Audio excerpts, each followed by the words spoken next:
Good morning.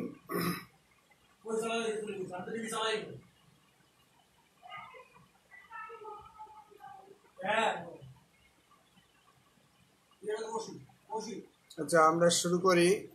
আমরা আজকে paediatric surgery এবং নিউরোসার্জারি নিয়ে একটু আলোচনা করব।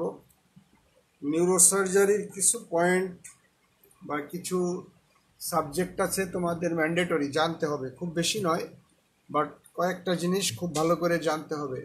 এটা খুব বেশি জিজ্ঞাসা করা হয়, যেমন গ্লাসগো কমা স্কেল, এটা সম্বন্ধে একটু ভালো জানতে হবে। ভালো কি মানে যেটুকুন পরীক্ষার জন্য দরকার সেটুকুন অন্তত ইন্টারপ্রিটেশনটা ভালো করে জানতে হবে। যাই হোক, আমরা শুরু করি। আমাদের প্রথম কোশ্চেন আছে এখানে, পেডিয়াট্রিক সার্জারির একটা কোশ্চেন, নিউরো সার্জারির একটা কোশ্চেন, এভাবে অ্যারেঞ্জমেন্ট থাকবে এই বোর্ডে। বোর্ড বিতে box 3, mention the features of infantile hypertrophic pyloric stenosis. এই টপিকটা পেডিয়াট্রিক সার্জারির টপিক হলো জেনারেল সার্জনদের এটাতে ইন্টারেস্ট আছে। জেনারেল সার্জনদের পেডিয়াট্রিক সার্জারির কয়েকটা টপিকে খুব ইন্টারেস্ট আছে, তার মধ্যে এই একটা ইনফ্যান্টাইল হাইপারট্রপিক পাইলোরিক স্টেনোসিস, একটা ইন্টারসাসেপশন, একটা এআরএম, একটা torsion of the testis.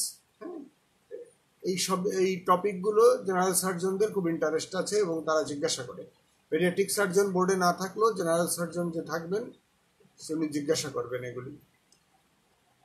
Infantile hypertrophic pyloric stenosis, it is a different disease. এটা অ্যাডাল্ট পাইলোরিক স্টেনোসিস থেকে টোটালি ডিফারেন্ট ডিজিজ। কিভাবে টোটালি ডিফারেন্ট ডিজিজ সেটা আগে আমরা একটু জানি। অ্যাডাল্ট পাইলোরিক স্টেনোসিস হয় কোথায়? এটা হচ্ছে first part of the duodenum. এটা কেন হয়?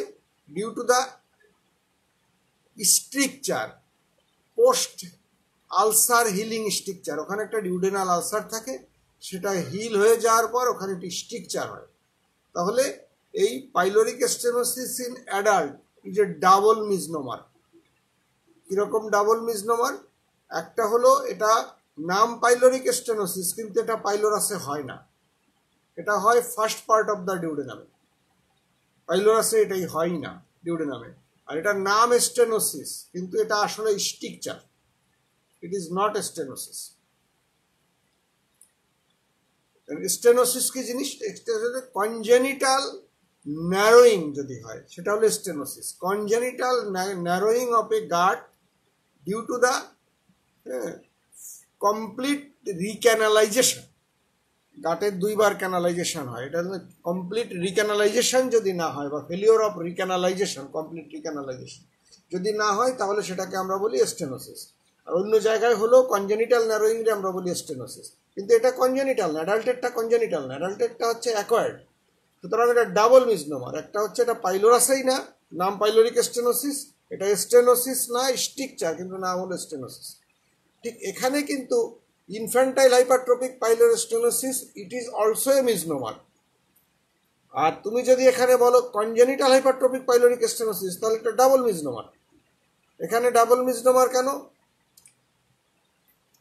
কনজেনিটাল শব্দটা ভুলেও ব্যবহার করবা না, কারণ এটা মোটামুটি এখন সবাই কোনো বইতে, গাইডে এখন এটাও আছে। এটা কখনো ভুলে পরীক্ষার হলে ব্যবহার করবা না, তাহলে কিন্তু খুব আশেপাশে যদি পেডিয়াট্রিক সার্জন থাকুক আর না থাকুক সবাই অ্যানয়েড হবে। কারণ এই টার্মটাকে স্ট্যান্ডার্ড বইতে কারেকশন করা হয়েছে, কারণ ইট ইজ নট কনজেনিটাল। এটা কনজেনিটাল না, এটা জন্মের সময় থাকে না, জন্মের পরে হয়, জন্মের 2 সপ্তাহ পর, 3rd উইক থেকে হয়। 3rd উইক বয়স থেকে এটা শুরু হয় ফ্রিকুয়েন্টলি। তাহলে এটা নট 3rd উইকে, যদিও এটা ইনফ্যান্ট বয়স হয় না, কিন্তু ট্র্যাডিশনালি এটাকে কনজেনিটাল থেকে আর্লি এজে আলাদা করার জন্য এটা ইনফ্যান্টাইল বলা হচ্ছে, ট্র্যাডিশনালি বলা হচ্ছে। তাহলে এটা কনজেনিটাল না, এটা ইনফ্যান্টাইল। এই একটা, তাহলে কনজেনিটাল বলাই যাবে না, ইনফ্যান্টাইল। আর ইনফ্যান্টাইল হাইপারট্রপিক পাইলোরিক স্টেনোসিসও already it also a misnomer. সেটা কিরকম মিসনোমার? সেটাও এখানেও হলো হাইপারট্রপি হয় না, এখানে শুধু হাইপারট্রপি হয় না, বোথ হাইপারট্রপি অ্যান্ড হাইপারপ্লেশিয়া হয়। এটা পাইলোরাসে হয়, কোনো সন্দেহ নাই, তাহলে পাইলোরিক ঠিক আছে। হাইপারট্রপি এবং হাইপারপ্লেশিয়া দুটোই হয়, কিন্তু এখানে নামের মধ্যে আছে অনলি হাইপারট্রপি। এখানে বলা হচ্ছে stenosis. It is also A narrowing, not congenital. সুতরাং এটা স্টেনোসিসের ডেফিনেশনের মধ্যেও পড়ে না, কিন্তু এটা স্ট্রিকচারের ডেফিনেশনের মধ্যেও পড়ে না। হ্যাঁ, সেই জন্যে এখানেও একটু কনফিউশন আছে। সুতরাং অ্যাডাল্টের ডিজিজের সঙ্গে পার্থক্য হলো অ্যাডাল্টের ডিজিজ এক জায়গায় হয়, এটা ডিউডেনামে, একটা পাইলোরাসে। একটা হচ্ছে হাইপারট্রপির জন্য লুমিনাল, হাইপারপ্লেসিয়া হাইপারট্রপির জন্য লুমিনাল ন্যারোয়িং হয়, লুমিনাল ন্যারোয়িং হয়।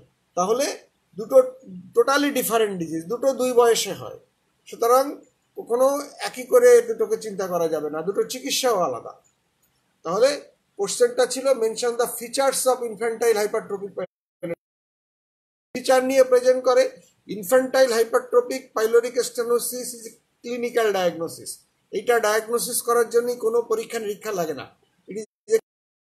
খুব ক্লিন কাট এটা জানতে হবে কিছু কিছু জিনিস। সেটা হচ্ছে কি হবে, এটা একটা নির্দিষ্ট বয়সে হবে। কি বয়সে হয় ইনফ্যান্টাইল হাইপারট্রপিক পাইলোরিক? এটা 2 সপ্তাহ আগে হয় না, আর 2 মাস বয়সের পরে শুরু হয় না। তার মানে হবে কখন? এর মাঝখানে 3 সপ্তাহ থেকে 2 মাস বয়সের মধ্যে শুরু হবে। রোগটা হবে না, রোগটা শুরু হবে। রোগটা যদি 5 মাস বয়সে এসে প্রেজেন্ট করে, কিন্তু শুরু হবে ওই সময়। তাহলে মনে রাখার সুবিধার জন্য থেকে 2 মাস শুরু হবে, মনে রাখ 2 দিয়ে 2 সপ্তাহ বয়স মানে 2 সপ্তাহ বয়সের পরে 3 সপ্তাহ থেকে শুরু হয়। ইউজুয়ালি 3rd উইকে শুরু হয়, 3rd হয়।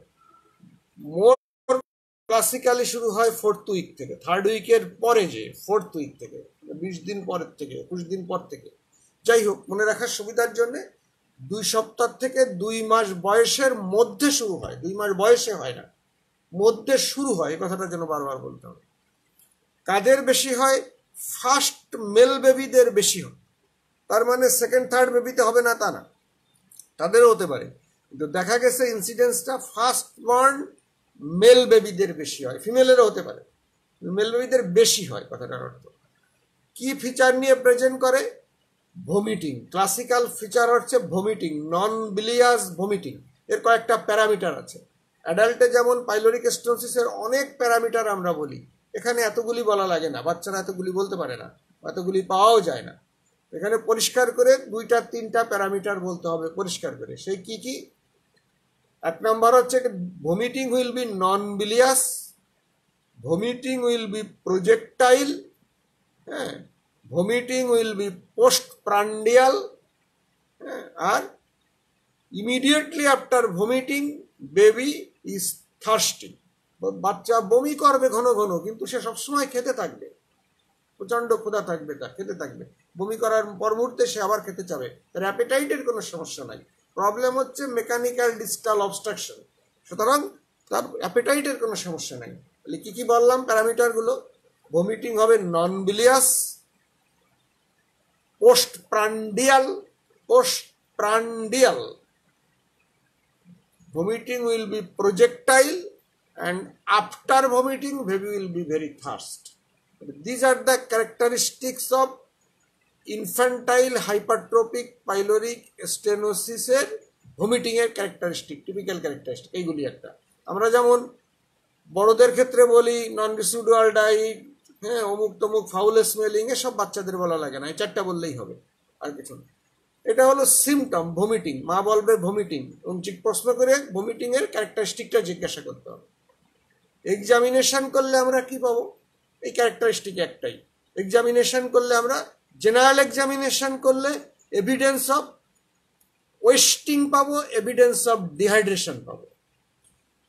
এটা জেনারেল এক্সামিনেশন করলে, যে বাচ্চার ওজন কমে গেছে, বাচ্চা শুকায় যাচ্ছে, স্কিন দেখা যাবে থিন হয়ে গেছে। তারপর এভিডেন্স অফ ডিহাইড্রেশন, মানে স্কিনের রিট্রাক্টিবিলিটি, বা ডিহাইড্রেশন আমরা স্কিনে যেভাবে দেখি, হ্যাঁ,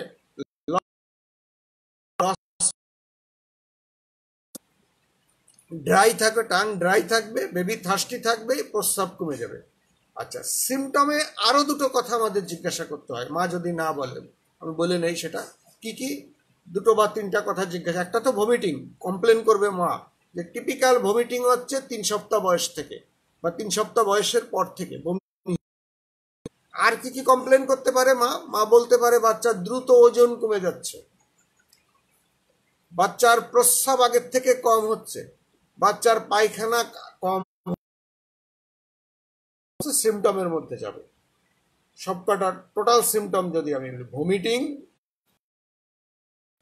ওয়েট লস, ব্যাপার হচ্ছে ডেফিসিয়েন্ট মিকচুরেশন অ্যান্ড ডিফেকেশন, এই কয়টা কমপ্লেন মা বলবে। এক্সামিনেশনে আমরা এভিডেন্স অফ ডিহাইড্রেশন পাবো, এভিডেন্স অফ ওয়েস্টিং পাবো জেনারেল এক্সামিনেশন। আর লোকাল এক্সামিনেশন করলে আমরা কি পাবো? Typical feature. এখানে ইনস্পেকশন করলে আমরা পাবো একটা অলিভ শেপ বা একটা ভিজিবল ম্যাস পাবো, বা আমরা ভিজিবল পেরিস্টালসিস পাবো ইন দ্য এপিগ্যাস্ট্রিয়াম। দেখবো আমরা ভিজিবল একটা পেরিস্টালসিস থাকবে এপিগ্যাস্ট্রিয়ামে, হুইচ মুভস, পেরিস্টালসিসটা কোন দিকে থাকবে?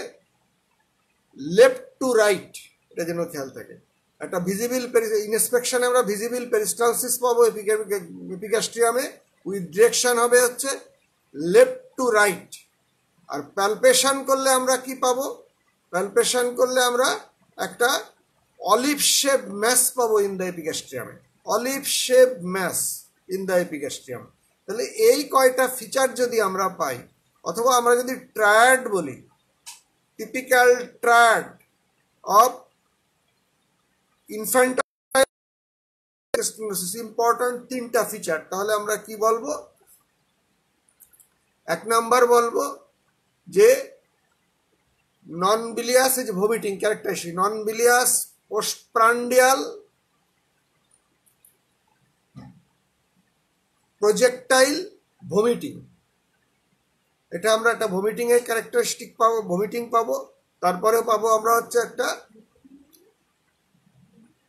ওয়েট লসের একটা এভিডেন্স পাবো, আর একটা হচ্ছে visible olive shape mass in the epigastrium with visible peristalsis. এই তিনটা ক্যারেক্টারিস্টিক, একটা ভমিটিং, একটা ওয়েট লস, আর একটা olive shape epigastric mass with left to right visible peristalsis. এই তিনটা ক্যারেক্টারিস্টিক যদি একটা বাচ্চার আমরা পাই, এই বয়সের বাচ্চার, তাহলে আনলেস প্রুভ আদারওয়াইজ আমরা এটা ডায়াগনোসিস করব যে এটা ইনফ্যান্টাইল হাইপারট্রফিক পাইলোরিক স্টেনোসিস। আমি সব রকম করে বললাম, কোনো পরীক্ষা নিরীক্ষার দরকার নাই। তারপরেও যদি রুগীর লোকজন বলে যে না আমরা আপনার উপর ভরসা করতে পারছি না, আমাদের প্রমাণ দেখান, তাহলে প্রমাণ যদি তুমি করতে চাও, কোনো ডাক্তার হিসাবে তোমার কাছে প্রমাণের দরকার নেই ডায়াগনোসিস করার জন্য। এই কয়টা ক্যারেক্টারিস্টিক পেলে এটা আর কোনো ডিজিজে হবে না। Non bilious vomiting with visible peristalsis, অ্যাবডোমেনে আর কোনো ডিজিজে হবে না বাচ্চাদের, এই বয়সের একটা বাচ্চার আর কোনো ডিজিজে হবে না। আচ্ছা, তারপরেও যদি প্রমাণ চাই তাহলে তুমি কি পরীক্ষা করবা? সিম্পল কথা, তুমি দুটো পরীক্ষা করতে পারো, যে কোনো একটা, দুটো একসঙ্গে দরকার নেই। একটা কন্ট্রাস্ট মিল এক্স রে করতে পারো, আর একটা করতে পারো ultrasonogram of the upper abdomen, ultrasonogram of the upper abdomen বা ultrasonogram of the pyloric region, এটুকুন বললেও হবে।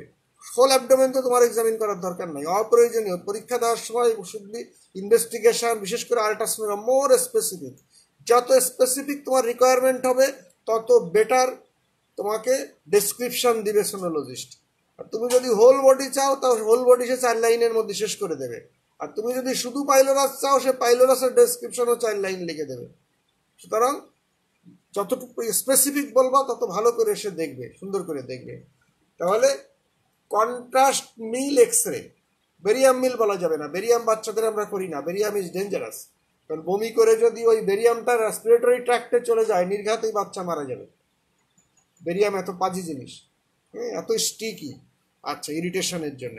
তাহলে বেরিয়াম আমরা কি করি? ওয়াটার সলুবিল কন্ট্রাস্ট এক্স রে করি, ওয়াটার সলুবিল কন্ট্রাস্ট দিয়ে, ওয়াটার সলুবিল আইপামিরো, ওয়াটার সলুবিল কন্ট্রাস্ট দিয়ে আমরা একটা কন্ট্রাস্ট মিল এক্সরে করি। এখানে কি পাওয়া যাবে? খুব সিম্পল জিনিস পাওয়া যাবে, গ্যাস্ট্রিক আউটলেট অবস্ট্রাকশনের এভিডেন্স পাওয়া যাবে। তার মানে এই কন্ট্রাস্টটা স্টোমাক থেকে বাইরে যাবে না, হোল স্টোমাকের মধ্যে থাকবে, বাইরে যাবে না, এইটুকু আর দরকার নেই। গ্যাস্ট্রিক আউটলেট অবস্ট্রাকশনের ফিচার থাকবে। আচ্ছা,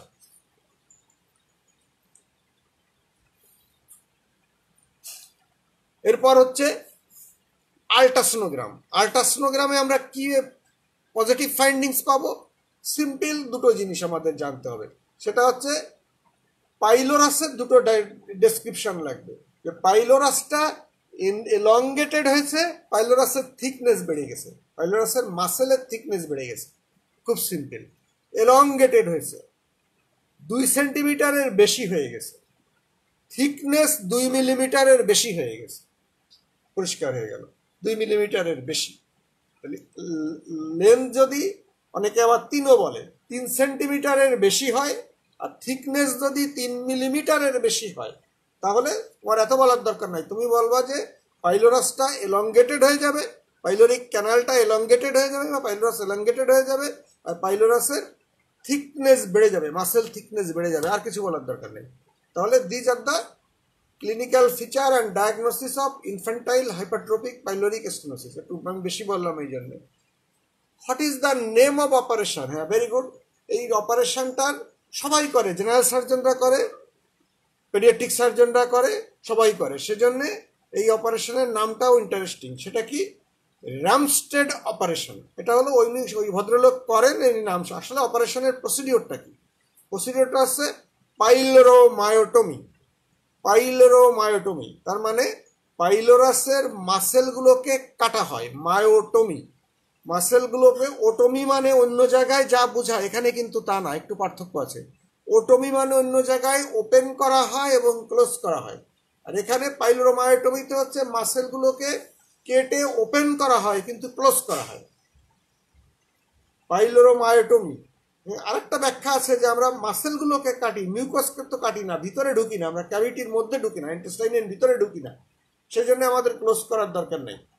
তাহলে আমরা পাইলোরোমায়োটমি মানে হচ্ছে মাসেলের লঙ্গিটিউডনাল মাসেল এবং সার্কুলার মাসেলটাকে আমরা কাটি, বা লঙ্গিটিউডনাল মাসেলটাকে আমরা কাটি, কেটে সার্কুলার মাসেলটাকে আমরা ব্লান্টলি স্প্লিট করি। লঙ্গিটিউডনাল মাসেলে ইনসিশন দেই, সার্কুলার মাসেলটাকে আমরা স্প্লিট করি ব্লান্টলি করে, মিউকোজাটাকে ইনট্যাক্ট রাখি। তাহলে মাসেলের রিংটাকে যখন আমরা কাটি এবং স্প্লিট করি তখন টেনশনটা রিলিভ হয়ে যায়, মিউকোজাটা যেটা ভিতরের দিকে ইনফোল্ডিং হয়েছিল সেটা আউটফোল্ডিং হয়ে যায়, বাইরের দিকে চলে আসে, ডায়ামিটারটা বেড়ে যায়।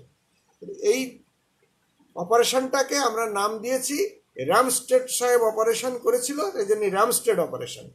এটাও একটা মজার হিস্ট্রি আছে, সেটা একটু যে তোমরা অনেকেই জানো, যে রামস্টেড সাহেবের আসলে প্ল্যান ছিল যে এটাকে ওপেন করবে বা পাইলোরোমায়োটমি করবে, করে উনি লঙ্গিটিউডনালি উনি কাটছেন, লঙ্গিটিউডনাল অ্যাক্সিসে উনি পাইলোরাসটাকে স্প্লিট করছেন বা কাটছেন, কেটে ট্রান্সভার্সলি ক্লোজ করবেন, যেটাকে আমরা বলি পাইলোরোপ্লাস্টি। সেটা করার ওনার উদ্দেশ্য ছিল, বলা ইচ্ছা ছিল, কিন্তু কোনো কারণে উনি ভুল করে এটাকে ওপেন করে রেখে চলে আসে, ওপেন করে রেখে পাইলোরোমায়োটমি করে বন্ধ না করে চলে আসে। ওনার 2 দিন পরে ওনার হঠাৎ করে খেয়াল হয়, আমি তো সেলাই দেই নাই, বন্ধ করি নাই। 2 দিন পরে উনি পেট খুলে দেখে যে উনি যেখানে অপারেশন করেছিল সে জায়গায় আর খুঁজে পাওয়া যাচ্ছে না, মানে অলরেডি সে জায়গায় ফিল হয়ে গেছে যে গ্যাপ। তখন আর উনি কিছু করলেন না, চলে আসলেন। সুতরাং তখন থেকেই এই অপারেশনটা হয়ে গেল রামস্টেড অপারেশন, আর সেলাই দেওয়া লাগবে না। যাই হোক, এটা অনেক সময় জানতে চায়, যেটা জানো কিনা উনি কি করছিল। উনি ভুল করে রেখে চলে এসেছিল এবং সেই ভুলটাই একটা সাকসেসফুল অপারেশন হয়ে গেল। রামস্টেড এর স্পেলিংটা কিন্তু জানবা, স্পেলিংটা কিন্তু লিখতে দেয় অনেকে। হ্যাঁ, রামস্টেড স্পেলিংটা শিখে নিবা, রামস্টেড, হার্টস্প্রাং, এই স্পেলিংগুলো কিন্তু তোমরা শিখে নিবা, উইমস টিউমার স্পেলিংগুলো কিন্তু শিখে নিবা, রামস্টেড অপারেশন। আচ্ছা,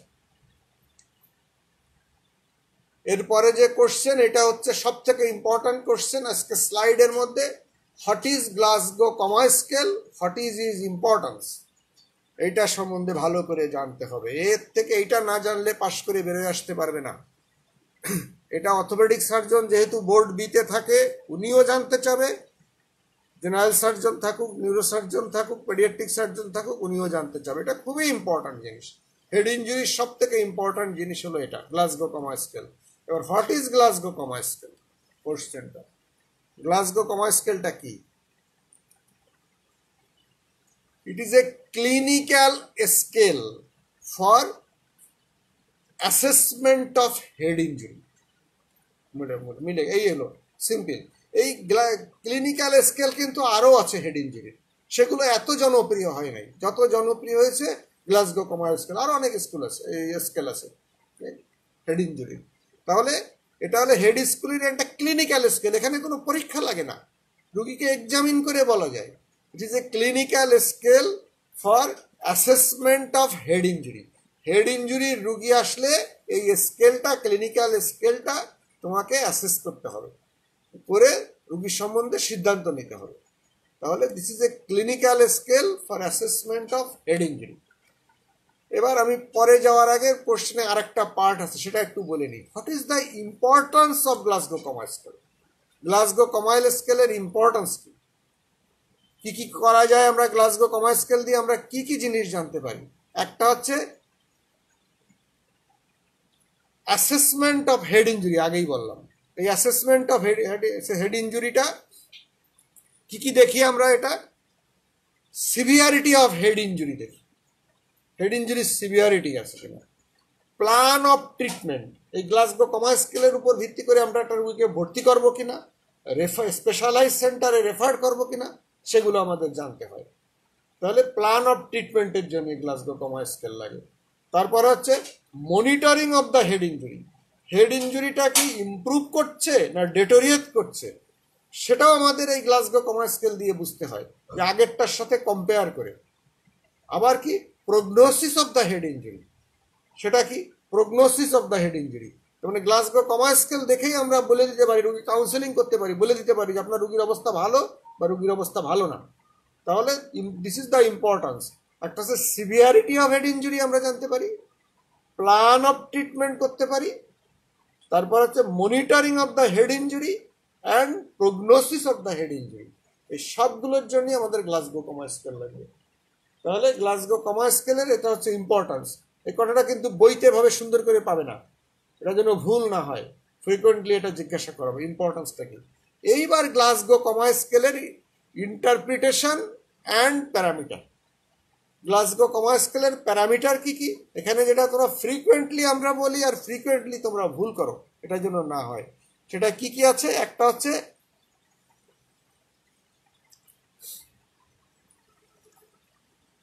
স্পন্টেনিয়াস আই মুভমেন্ট। সেটা কি কি? এখানে কয়টা প্যারামিটার আছে? এখানে 4টা প্যারামিটার আছে। এরপরেরটা হচ্ছে কি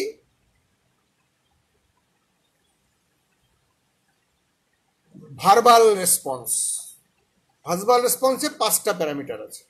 আর তারপরে হচ্ছে মোটর রেসপন্স। মোটর রেসপন্সের মধ্যে 6টা প্যারামিটার আছে। প্রথমেই যেটা বলে নেই সেটা হলো যে এখানে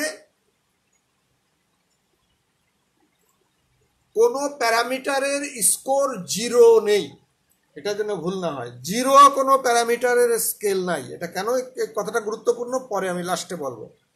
0 নাই। তাহলে স্পন্টেনিয়াস আই মুভমেন্ট, এটার মানেটা, এটাতে কি কি প্যারামিটার আছে?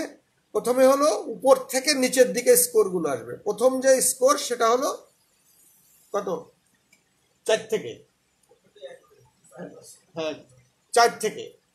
তাহলে স্পন্টেনিয়াস আই মুভমেন্ট হচ্ছে তুমি রুগীর চোখের নিজের থেকে চোখ নাড়াচাড়া করছে বা ওরিয়েন্টেড, রুগী চোখ খুলে কথা বলছে বা চোখ মুভ করতে পারছে ভার্বাল কমান্ডে, বা ডাক দিলে সে চোখ তাকাচ্ছে, সে রেসপন্স করছে, এটার স্কোর হলো 4।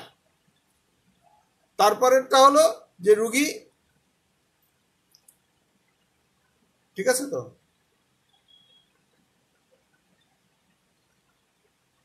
তারপরেরটা হলো যে রুগীর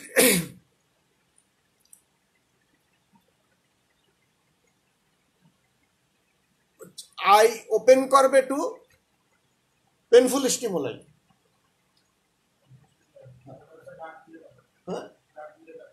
ও একটা হলো স্পন্টেনিয়াস আই মুভমেন্ট, আর একটা হচ্ছে respond to vocal command, sorry respond করবে আই ওপেন করবে টু ভোকাল কমান্ডের জন্য, সেটা হচ্ছে 3। 2 হচ্ছে no respond, painful stimulus, sorry 2 হচ্ছে painful stimulus, open his or her eye with painful stimulus 2। আর 1 হচ্ছে নো রেসপন্স, তার আইয়ে কোনো রেসপন্স নাই। এইবার হচ্ছে verbal response, verbal command. Verbal কমান্ডের মধ্যে সে হচ্ছে যে তুমি ডাক দিলে পারে সে কথা সাড়া দিবে, কথা বলবে, ওরিয়েন্টেড, ইজ ওরিয়েন্টেড, এটা হলো পাস।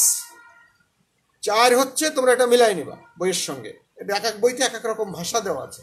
4 হচ্ছে রুগী কনফিউজড, তুমি ডাক দিলে পারে, তুমি প্রশ্ন করলে তার উত্তর দেবে, প্রশ্ন করলে তার উত্তর সে দেবে, কিন্তু কোনো কোনো সময় সে সব উত্তর না দিতে পারলেও কিছু কিছু সে কারেক্ট উত্তর দেবে, কনফিউজড। আর একটা হচ্ছে সে ডিসওরিয়েন্টেড, মানে সে তুমি যা বলবা তার যে প্রশ্ন করবা তার সঙ্গে তার উত্তরের কোনো সম্পর্ক নাই। আর একটা হচ্ছে ইনঅ্যাপ্রিহেন্সিভ, হ্যাঁ সে কথাই বলতে পারবে না, সে কথা বলবে না, শব্দও করতে পারবে না, কথা বলতে পারবে না, শব্দ করবে কিন্তু সে তোমার কোনো কোনো কথা শব্দ উচ্চারণ শব্দ করতে পারবে কিন্তু কোনো সাউন্ড করতে পারবে কিন্তু কোনো শব্দ বা সেন্টেন্স তৈরি করতে পারবে না। তাহলে কি হলো? ওরিয়েন্টেড, কনফিউজড, তারপর হচ্ছে ইনঅ্যাপ্রোপ্রিয়েট ওয়ার্ড, ইনকোহারেন্ট ওয়ার্ড।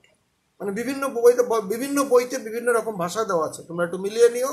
আর একটা হচ্ছে যে সে টোটালি কোনো কথা বলতে পারছে না। এইবার হলো যে মোটর রেসপন্স। মোটর রেসপন্স হচ্ছে যে সে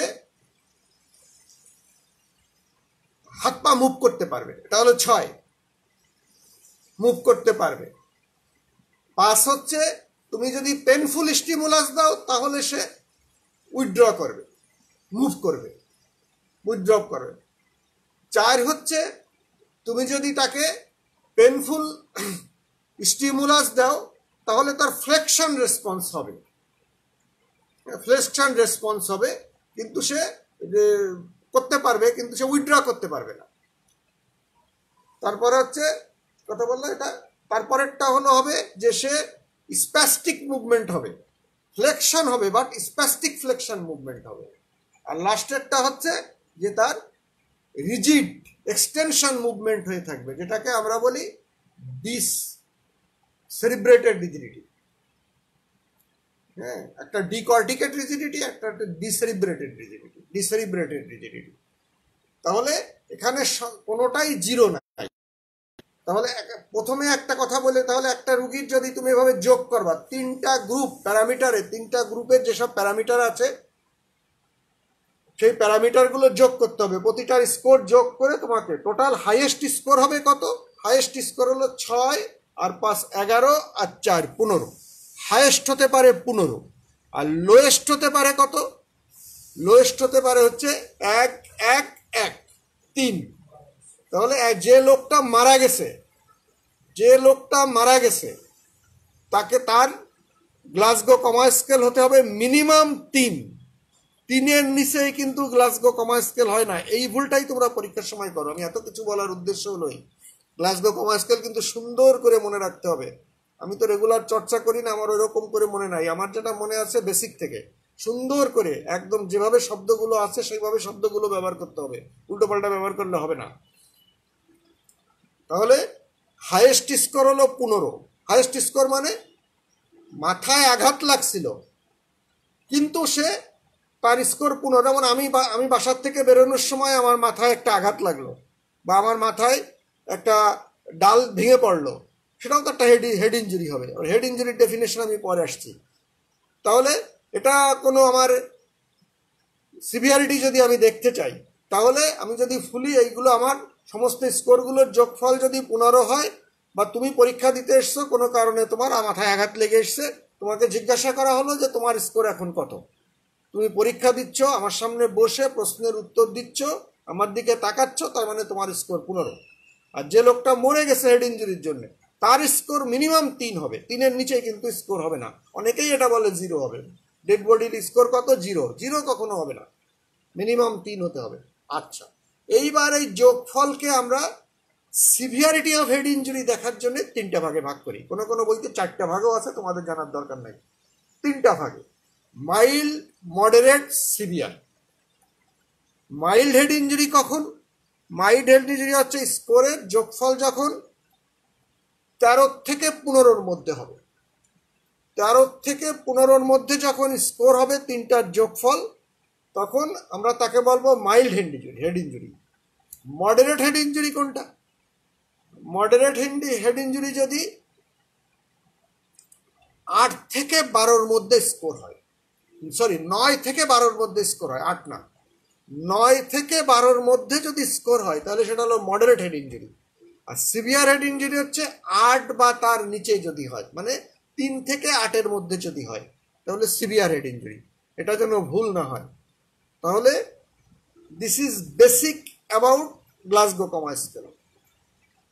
এরপরে আসবে, এটা বলে নেই কখন আসে না আসে কোশ্চেনটা, হোয়াট ইজ হেড ইঞ্জুরি। এটা কিন্তু জিজ্ঞাসা করা হয়, what is head injury. Head injury সম্বন্ধেই অনেকের ধারণা নাই। হেড ইঞ্জুরি মানে কি? Injury to the head region with features of neurological disturbance.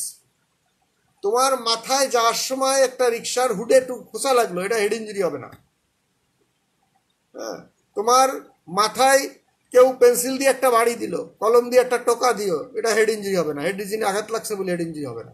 Neurological disturbance থাকতে হবে, এভিডেন্স অফ নিউরোলজিক্যাল ডিস্টারবেন্স। তাহলে injury to the head reason সেটা ডাইরেক্ট হতে পারে, ইনডাইরেক্ট হতে পারে। হেড ইঞ্জুরি হওয়ার জন্য কিন্তু মাথায় আঘাত লাগতেই হবে বাইরের থেকে, তা না, অন্য জায়গায় আঘাত লাগলেও হেড ইঞ্জুরি হতে পারে। তাহলে injury to the head reason with features of neurological disturbance. Neurological disturbance না থাকলে সেটা হেড ইঞ্জুরি হবে না। আচ্ছা, তাহলে এটা যেন খেয়াল থাকে। এটা বইতে ভাবে পাবে না, কিন্তু জিজ্ঞাসা করা হবে, সবসময় পাবে না। এবার আমরা পরের কোশ্চেনে যাই। আরো অনেক কিছু আছে হেড ইঞ্জুরি সম্বন্ধে, আরো অনেক কথা আছে, পরে আসবে। What are the common causes of neonatal intestinal. তোমাদের পেডিয়াট্রিক সার্জারির একটু সুবিধা আছে। পেডিয়াট্রিক সার্জারিতে যদি কোনো পেডিয়াট্রিক সার্জন থাকে, উনি কখনো গ্রসের বাইরে জিজ্ঞাসা করবে না, এটা জেনে রাখো। একদম গ্রস কয়েকটা রোগ টোকের নাম টাম এসব জিজ্ঞাসা করবে।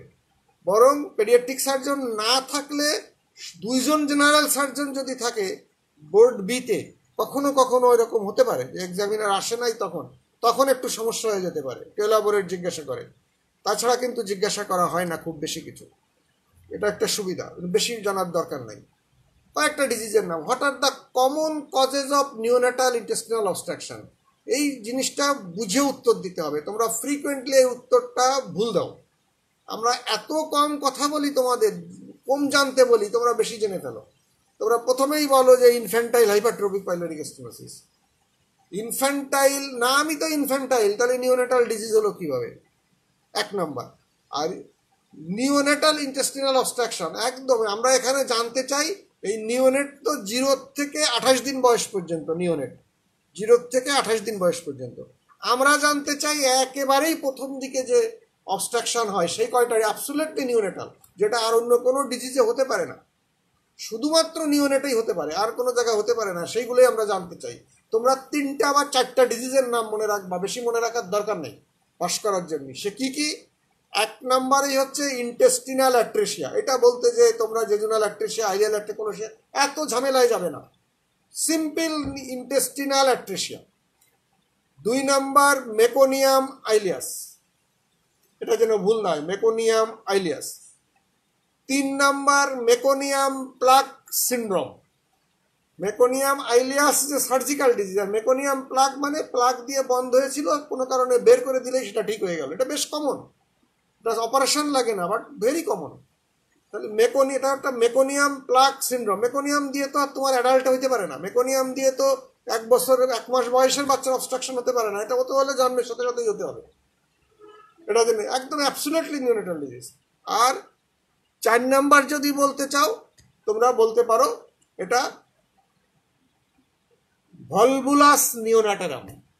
ভলভুলাস নিওনাটারাম। আরও অনেক পদ আছে, হার্টস্প্রাং ডিজিজ আছে, অমুক এনইসি আছে, অমুক অনেক কিছু আছে, দরকার নাই, এর বাইরে বলার দরকার নেই। এই কয়টা maximum Hirschsprung disease. Hirschsprung disease হচ্ছে যে কোনো বয়সে প্রেজেন্ট করতে পারে, 1-2 দিন বয়সেও প্রেজেন্ট করতে পারে, ওটা 50 বছর বয়সেও প্রেজেন্ট করতে পারে হার্টস্প্রাং ডিজিজ। তারপর অনেকে বলতে চাও ব্যান্ড অ্যাডেশন। ব্যান্ড অ্যাডেশনও যে কোনো বয়সে প্রেজেন্ট করতে পারে, এটা 2 দিন বয়সেও প্রেজেন্ট করতে পারে, আবার 50 বছর বয়সেও প্রেজেন্ট করতে পারে, এটা জরুরি না। এই কয়টা কথা যেন মনে থাকে। এটা একটা ইন্টেস্টিনাল অ্যাট্রেসিয়া, মেকোনিয়াম আইলিয়াস, এই দুটো কোনোভাবেই ভুললে চলবে না, মানে এই দুটো অন্য কোনো বয়সে সম্ভব না, সূর্য পশ্চিম দিকে উঠলেও সম্ভব না। Meconium plug syndrome, volvulus neonatorum, intestinal band adhesion, congenital band adhesion, Hirschsprung disease বললে বলো, না বললে অসুবিধা নেই, কিন্তু প্রথম 4টা অবশ্যই মনে রাখবা, বেশি কিছু মনে না রাখতে পারলেও। এই হয়ে গেল, এর বেশি কিছু তোমাদের জিজ্ঞাসা করা হবে না। What are the features of neonatal intestinal obstruction? Neonatal intestinal obstruction একটা স্পেশাল ফিচার আছে। জেনারেল মানে অ্যাডাল্টের ইন্টেস্টিনাল অবস্ট্রাকশনের ফিচার কি, অ্যাডাল্টে অ্যাকুট ইন্টেস্টিনাল অবস্ট্রাকশনের ফিচার কি, মানে কার্ডিনাল ফিচার কি? আমি বারবার বলি, একবারে বলবা, কোনো কনফিউশনে যাবা না, একদম পরিষ্কার করে, জোড়াতালি দিয়ে না। Colicky abdominal pain, bilious vomiting, gradual abdominal distension, absolute constipation. বাচ্চাদের ক্ষেত্রে ওরা তো এসব বলতে পারে না, ওরা তো অ্যাবডোমিনাল পেন কলিকি কিনা এগুলো বলতে পারে না, এর সুতরাং এটা একটু আলাদা হবে। বাচ্চাদের কনস্টিপেশন যদি আমি বলতে যাই তাহলে আমাকে 4 দিন অপেক্ষা করতে হবে, 4 দিন অপেক্ষা করতে আমি করতে পারবো না, তখন অনেক কমপ্লিকেশন হয়ে যেতে পারে। সুতরাং এই দুটো পার্থক্যের জন্য নিওনেটাল ইন্টেস্টিনাল অবস্ট্রাকশনের ফিচারটা একটু আলাদা। সেটা কি? এখানেও তাই। এখানে ফার্স্ট হবে হচ্ছে bilious vomiting. Bilious vomiting is always surgical. পৃথিবীতে কোনো মেডিকেল ডিজিজ নাই যেখানে পারসিস্টেন্ট বিলিয়াস ভমিটিং হয়। সুতরাং বিলিয়াস ভমিটিং ইজ অলওয়েজ সার্জিক্যাল, এটা মনে রাখবা। সার্জিক্যাল মানেই যে অপারেশন লাগবে তা না, কোনো কোনো সার্জিক্যাল ডিজিজ অপারেশন ছাড়াও ভালো হতে পারে, বাট ডিজিজ ইজ সার্জিক্যাল, এটা যেন খেয়াল থাকে। তাহলে বিলিয়াস ভমিটিং 1 নম্বর। তারপর হচ্ছে abdominal distinction.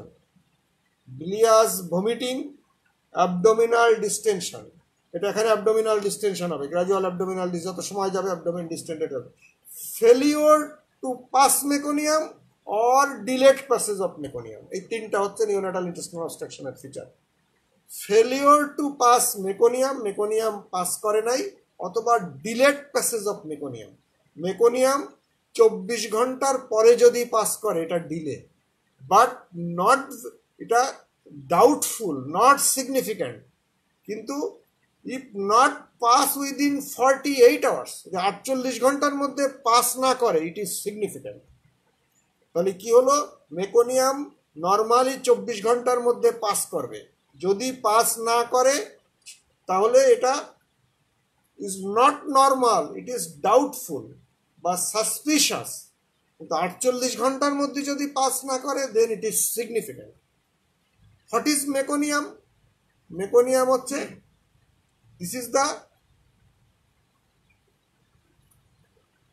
First stool after birth. First stool after birth is the meconium, first stool after birth. তাহলে আমি কি বললাম? ফিচার্স অফ নিওনেটাল বলা হয়ে গেছে, আর কিছু লাগবে না, ইন্টেনশন অবস্ট্রাকশনের ফিচার বলা complete. What are the types of intracranial haemorrhage, বেশি কিছু জানার দরকার নাই, সিম্পল নামগুলি বলবা। What are the types of intracranial haemorrhage, এটা যখন বলো তখন একটা সিকোয়েন্স মেনটেন করবা, হয় বাইরের থেকে ভিতরের দিকে অথবা ভিতর থেকে বাইরের দিকে, যে কোনো একটা। তাহলে সেই ইন্ট্রাক্রেনিয়াল হেমোরেজগুলো কি কি? একটা হচ্ছে extradural haemorrhage, subdural haemorrhage, subarachnoid haemorrhage, intracerebral haemorrhage, intraventricular haemorrhage. হয়ে গেল। তাহলে এক্সট্রাডুরাল, হ্যাঁ, subdural, subarachnoid, intracerebral and intraventricular haemorrhage. এই সবগুলোকে আমরা বলছি ইন্ট্রাক্রেনিয়াল, সবগুলো বনি ক্রেনিয়াল ক্যাভিটির ভিতরে হচ্ছে। আর কিছু জানার দরকার নেই, এই নামগুলোই বললে হবে। এখানে আর একটা কোশ্চেন পরে তোমরা পাবে, space occupying lesion in the brain. ব্রেনে স্পেস অকুপাইং লিশন কি হয়, এটা খুব জিজ্ঞাসা করা হয়। আমি বোর্ডে থাকলেও এটা জিজ্ঞাসা করি।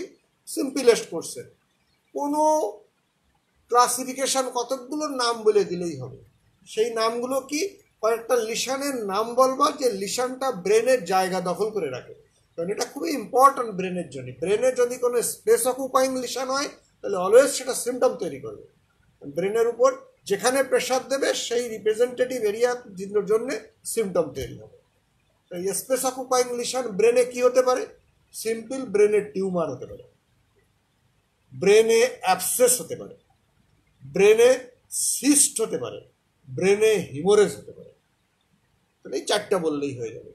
ব্রেনে টিউমার হতে পারে, ব্রেনে হিমোরেজ হতে পারে, ব্রেনে সিস্ট হতে পারে, ব্রেনে অ্যাবসেস হতে পারে। ব্রেনে কি সিস্ট হয়? ব্রেনে আমরা জানি ব্রেনে কি সিস্ট হয়, সেটা প্যারাসাইটিক সিস্ট ব্রেনে একটা কমন। সেটা কোন প্যারাসাইটিক সিস্ট? সেটা হলো টিনিয়া। কোন ধরনের টিনিয়া? টিনিয়া সোলিয়াম, সাজিনেটা না। সাজিনেটা হচ্ছে গরুর মাংসের থেকে হয়, আর সোলিয়াম হচ্ছে শুয়োরের মাংসের থেকে হয়। টিনিয়া সোলিয়াম থেকে হবে। এখানে একটা গল্প বলে রাখি মনে রাখার সুবিধার জন্যে। ভারতের প্রখ্যাত টেনিস তারকা লিয়েন্ডার পেস, ওনার ফাদারও কিন্তু একজন ডাক্তার। ওনার ব্রেনে স্পেস অকুপাইং লিশনের ফিচার হয়েছিল। হ্যাঁ, বেশ কিছুদিন আগের কথা, প্রায় বছর 10 হয়ে গেল বোধহয়। উনি আমেরিকাতে যে একটা আমেরিকার বিখ্যাত ব্রেনের হসপিটালে উনি ভর্তি থেকে 3বার স্ক্যানিং করে প্রথমে ওনার ডায়াগনোসিস হয়েছিল ব্রেন টিউমার। এই ব্রেন টিউমার শোনার পর সারা ভারতের লোকজন বা তার যারা ছিল ফ্যান ছিল, তারা বিভিন্ন জায়গায় যজ্ঞ করা, প্রেয়ার করা, সে তো খ্রিস্টান, প্রেয়ার করা শুরু হয়ে গেছে এটা দেখে, হ্যাঁ, তার সুস্থতার জন্যে। 4বার তার স্ক্যানিং করে মানে এমআরআই করে তার ডায়াগনোসিস হলো যে এটা সন্দেহ করলো এটা সিস্ট, এবং সেটা অপারেশন করার পর সে অনেকগুলো গ্র্যান্ড স্লাম সে অর্জন করেছে, পুরোপুরি মাঠে ফিরে এসছে। এই কথাটার মানে কি? এখানে দুটো, যে ডায়াগনোসিসটা ব্রেনে স্পেস অকুপাইং লিশন মুখে বলা যত সহজ, ডায়াগনোসিস সবসময় এত সহজ না। ব্রেন কেন, যে কোনো জায়গায়, আমেরিকার মতো জায়গায় তার 4বার স্ক্যানিং এর পর তাকে নিশ্চিত হতে পারছে। এর আগে তারা নিশ্চিত ছিল না, আগে ভাবছিল এটা টিউমার। আর একটা ইনফরমেশন হলো যে এখানে যেহেতু সে খ্রিস্টান ধর্মাবলম্বী, কারণ খ্রিস্টানরা তো বিফ এবং পর্ক দুটোই খায়, সুতরাং সেই তার ফুড হ্যাবিটের জন্য, তার ডায়েটারি হ্যাবিটের সঙ্গে তার ডিজিজের একটা মিল আছে। আমাদের দেশে যারা ইসলাম ধর্মাবলম্বী তাদের এই হঠাৎ হওয়ার সম্ভাবনা নেই, বলতে গেলে নেই। সুতরাং রিলিজিয়ানের সঙ্গেও তোমার এটাকে মিলিয়ে দেখতে হবে, ডায়াগনোসিসের জন্যই হেল্প করতে পারে। এই কথাটা বলার জন্যই আমি এই গল্পটা তোমাদের বললাম। আচ্ছা, এরপরে একটা question, what is lucid interval? এটা তোমরা নাম শুনছো, এটা তোমাদের বলতে হবে লুসিড ইন্টারভেল কি এবং লুসিড ইন্টারভেলের ইম্পর্টেন্স কি। লুসিড ইন্টারভেল কি? এটা হচ্ছে ইট ইজ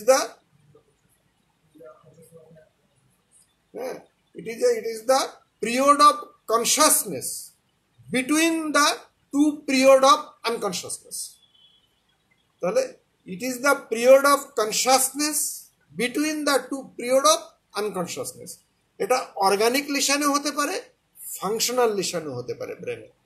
তার মানে এটা সাইকিয়াট্রিক ডিজিজেও হতে পারে, এটা অর্গানিক ব্রেন ইনজুরির জন্য হতে পারে, একটা সাইকোলজিক্যাল ইনজুরির জন্য হতে পারে, একটা ফিজিক্যাল ইনজুরির জন্য হতে পারে।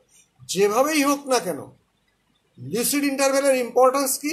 লুসিড ইন্টারভেলের ইম্পর্টেন্স আছে, during the lucid interval he is responsible for his activity.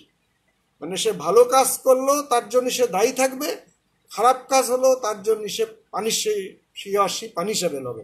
আর একটা হচ্ছে সে এই সময়ে সে এভিডেন্স দিতে পারবে, সে সাক্ষ্য দিতে পারবে, লুসিড ইন্টারভেলে সে সাক্ষ্য দিতে পারবে। তাহলে তার একটা মেডিকো লেগাল, এটা একটা medico legal importance. Lucid interval কোথায় পাওয়া যায়? এটা অর্গানিক ডিজিজে হতে পারে, হেড ইঞ্জুরিতে হতে পারে, আবার সাইকোলজিক্যাল ডিজিজে হতে পারে, মেজর সাইকোলজিক্যাল ডিজিজে হতে পারে। তাহলে ইম্পর্টেন্স হচ্ছে একটা, যে এই সময় সে he is fit for evidence. হ্যাঁ, এভিডেন্স দেওয়ার জন্য সে ফিট হবে, সে সাক্ষ্য দিতে পারবে, and he or she is responsible for its activity. তার ভালো কাজ মন্দ কাজ দুজের জন্যই সে দায়ী থাকবে এই সময় যদি সে করে। এখানে আর বোঝার কিছু নেই, এটা মনে রেখো। তোমরা নাম শুনছো, কিন্তু পরীক্ষার সময় প্রস্তুতি না থাকলে, যেহেতু হোয়াট ইজ দিয়ে আছে, তোমাকে ডেফিনেশন আকারে বলতে হবে, হ্যাঁ, সেই সময় গোলমাল হয়ে যায়। এর পরের কোশ্চেনটা খুবই সিম্পল কোশ্চেন, তোমরা মোটামুটি শুনছো, বারবার আলোচনা হয়েছে। What is acute scrotum? খুব simple definition. Acute scrotum, what are the causes of scrotal swelling in the children. এখানে স্ক্রোটাল সোয়েলিং জিজ্ঞাসা করা হয়েছে, এখানে কজেস অফ অ্যাকিউট স্ক্রোটাম জিজ্ঞাসা করা হয়নি। Simple scrotal swelling of the children. তাহলে আমরা অ্যাকিউট স্ক্রোটামের ডেফিনেশন কি? সিম্পল। অ্যাকিউট অ্যাবডোমেনের সঙ্গে এখানে একটু পার্থক্য আছে। অ্যাকিউট অ্যাবডোমেনে আমরা শুরু করেছিলাম নন ট্রমেটিক কন্ডিশন দিয়ে, এখানে সেটা আসবে না। এখানে simple sudden painful swelling of scrotum, sudden painful swelling of scrotum. Sudden বাদ দিয়ে বললেও হবে, পেনফুল সোয়েলিং অফ স্ক্রোটাম বললেও হবে। তাহলে খুব সিম্পল ডেফিনেশন অ্যাকিউট স্ক্রোটাম। পরীক্ষার সময় এটা আসলো তোমার 3টা শব্দে, এক লাইনও হলো না, তুমি মনে করলে যে ডেফিনেশন হয় নাই, আমি এটাকে জোড়াতালি দিয়ে 4 লাইন বানাই। অনেকের মধ্যে ধারণা আছে যে বেশি লেখলে বেশি মার্ক দেওয়া, বেশি লেখলে মার্ক কমে যেতে পারে। সব এক্সামিনার কিন্তু এক না, অপ্রয়োজনীয় কথা লিখতে যাবে না। আজকাল সময় হচ্ছে এরকম, অপ্রয়োজনীয় কথা শোনার কারোর সময় নাই। আগে আমরা দরখাস্ত লিখতাম, অধীনের বিনীত নিবেদন অমুক তমুক, এসব। আজকাল কিন্তু সব কিচ্ছু নাই। জনাব, আমার এই তারিখ থেকে এই তারিখে ছুটি লাগবে, ছুটি দিয়ে দিবেন। হ্যাঁ, ছুটি দিতে আপনার মর্জি হোক, হয়ে গেল, 1.5 লাইনের অ্যাপ্লিকেশন শেষ। আজকাল অ্যাপ্লিকেশনের ধরন এইরকম, অপ্রয়োজনীয় কথা লেখা যাবে না। এই লেখারও সময় এটা ওয়েস্টেজ অফ টাইম। তুমি লিখছো তোমার জন্য ওয়েস্টেজ অফ টাইম, আর যে পড়ছে তার জন্য ওয়েস্টেজ অফ টাইম। এটা তুমি কেজিতে পড়ো না যে তোমাকে এইসব শিখতে হবে। তুমি আরেকটা কথা বলে নিই, পরীক্ষার সময় তোমরা খাতায় ভাঁজ করো, খাতায় রুল টানো, লাল কালি দিয়ে লেখো, সবুজ কালি দিয়ে লেখো, নীল কালি দিয়ে লেখো, এর জন্য কোনো মার্ক নাই। অপ্রয়োজনীয় সময় নষ্ট করবা না। পরীক্ষার খাতায় লিখবা, তুমি লেখার পরিপাটির জন্য একটু ভাঁজ করে নিতে পারো খাতার 2 দিকে, ওকে। ভাঁজ না করলে অসুবিধা নাই, তুমি যদি স্টাইলটা মেনটেন করে যাও কোনো দরকার নেই। 1 নাম্বারের কোশ্চেনের এ অপশান তুমি লিখছো, হয়ে গেল। অ্যান্সার টু কোশ্চেন নাম্বার এ ও এইসব, এগুলো হলো কেজি লেভেলে। তোমার বাবার নাম কি? তুমি বলে আমার বাবার নাম অমুক, এসব শোনার সময় এখন কারণ নাই। তোমার বাবার নাম কি সরাসরি বলে দেবা, ওসব ফালতু, ওর জন্য কোনো মার্ক নাই। অপ্রয়োজনীয় কথা লিখতে তুমি কেন যাবে? এটা তোমার তো টাইম নষ্ট, কাগজ নষ্ট, ন্যাশনাল প্রপার্টি ইয়ে নষ্ট, হ্যাঁ, অ্যাক্টিভিটির সময় নষ্ট। অপ্রয়োজনীয়, ওর জন্য কোনো মার্ক নাই, টোটালি কোনো মার্ক নাই। বরং আরও ওই অ্যান্সার লিখতে যেয়ে যদি বানান ভুল হয়, ওর জন্য মার্ক কেটে নেবে। তুমি প্রয়োজনীয় কথাটুকু লিখবা। এগুলো শুধুমাত্র ওগুলো কেজিতে লিখতো, ক্লাস 1-এ লিখতো, এগুলো এখন তোমরা প্র্যাকটিস করবা না। এগুলোর জন্য কোনো মার্ক নাই, বারবার আমি বলছি। মার্ক হলো তোমার 3.5 মার্কের মধ্যে 3টা কোশ্চেন থাকবে, ওইগুলোই অ্যাসেস করা হবে। তোমার এই অ্যান্সার টু অমুক টমুক এসব লেখার কোনো দরকার নেই। লাল কালি, হলুদ কালি, নীল কালি, হ্যাঁ, এগুলো ওয়েস্টেজ অফ টাইম। আচ্ছা, যাই হোক। আর এই সঙ্গে আর একটা কথা বলে রাখি, তোমাদের অনেকের মধ্যেই হতাশা কাজ করছে। এগুলো নিয়ে এত ভাবার সময় তোমাদের নাই। তোমরা MBBS এ ভর্তি হয়েছো, তোমাকে পাশ করতে হবে। এর বিকল্প তোমার কাছে আর কোনো অপশন খালি নাই। তুমি এখন যে আর ইউনিভার্সিটিতে ভর্তি হতে পারবে না। সুতরাং তুমি পাশ করে বেরো, তারপরে তুমি ক্যারিয়ার কিভাবে করবা সেটা তোমার পরের অপশন। কিন্তু এই পাশ তোমার জন্য জরুরি এবং নিয়মিতভাবে জরুরি। হতাশা আনার কোনো দরকার নেই। তুমি ডাক্তারি করতে না চাও, করে না। তুমি ক্লিনিকের ব্যবসা করো, সেটা অন্য কথা। কিন্তু তোমার বেসিক নলেজ তো তোমাকে লাগবে, তোমাকে পাশ করতে হবে। তুমি পাশ করে বিদেশে চলে যাও, কোনো অসুবিধা নেই। তোমার অ্যাবিলিটি থাকলে তুমি যাও, কেউ বাধা দিবে না। তুমি অন্য ক্যাডারে চলে যাও, তাতেও অসুবিধা নাই, সেখানেও তোমার এই নলেজ কাজে লাগবে। হ্যাঁ, সুতরাং ওই হতাশা আনবার কোনো দরকার নাই। তুমি ভর্তি হয়েছো, তোমাকে পাশ করতে হবে। এই হবে না, ওই হবে না। অনেক জায়গায় ডাক্তার প্রতি 100 জনের জন্য ডাক্তার, 100 জনের কম। কিউবাতে 100 জনের জন্য কম লোকের জন্য একজন ডাক্তার। সেখানেও তারা হয়তো তাদের সিস্টেম আলাদা, প্রবলেমটা আমাদের সিস্টেম, আমাদের প্রেশার না। হ্যাঁ, সিস্টেম সবসময় হয়তো এরকম থাকবে না, চেঞ্জ হবে। সুতরাং তোমাদের অনেকের মধ্যেই হতাশায় কি হবে ওগুলো করে লাভ নাই। তোমার কাছে এখন আর কোনো অপশন নেই, তোমাকে পাশ করতে হবে। এমবিবিএস ভর্তি হয়েছে, পাশ করতে হবে। তোমার কাছে পিছিয়ে যাওয়ার কোনো কোনো অপশন, কোনো খোলাই নাই। তুমি কোথাও ভর্তি হতে পারবে না, সে এবং ভর্তি হলেও তুমি আর জীবনের কিছু করতে পারবে না কমপ্লিট করে। সুতরাং তোমাকে পাশ করতে হবে, হতাশার কোনো জায়গা নেই। হতাশা, তোমাকে তোমার ক্যারিয়ার তৈরি করে নিতে হবে। কিভাবে তুমি করতে চাও, যদি এটা তোমার ভালো না লাগে, এ দেশে ভালো না লাগে, পেশা, অনেক অপশন খোলা আছে, চেষ্টা করলেই তুমি পারবে। কিন্তু এই মুহূর্তে হতাশার কোনো সুযোগ নেই। আচ্ছা, প্রসঙ্গক্রমে আসলো তাই আমি বললাম। What are the causes of scrotal swelling in the children? Very good. Scrotal swelling এর কজগুলো কি? খুব সিম্পল, তুমি বলো। এখানে অ্যাকুট স্ক্রোটামও বলা হয় নাই, সব বলতে পারো। Commonest scrotal swelling is hydrocele, hydrocele. Second, hernia, inguinal hernia. তারপরে আর কি কি হতে পারে গুলো বলে দেখো। টর্শন অফ দ্য টেস্টিসে হতে পারে, অ্যাকুট এপিডাইমো আর্কাইটিসে হতে পারে, স্ক্রোটাল হেমাটোমার জন্য হতে পারে, আর দৌড়া দরকার স্ক্রোটাল টিউমারের জন্য হতে পারে। তাহলে আমি সিম্পল করে বললাম, হাইড্রোসিল হতে পারে, হার্নিয়া হতে পারে, তারপর হচ্ছে টর্শন অফ দ্য টেস্টিসের জন্য হতে পারে, এপিডাইমো আর্কাইটিসের জন্য হতে পারে, স্ক্রোটাল হেমাটোমার জন্য হতে পারে, স্ক্রোটাল টিউমারের জন্য হতে পারে, বা টেস্টিকুলার টিউমারের জন্য হতে পারে। হয়ে গেল।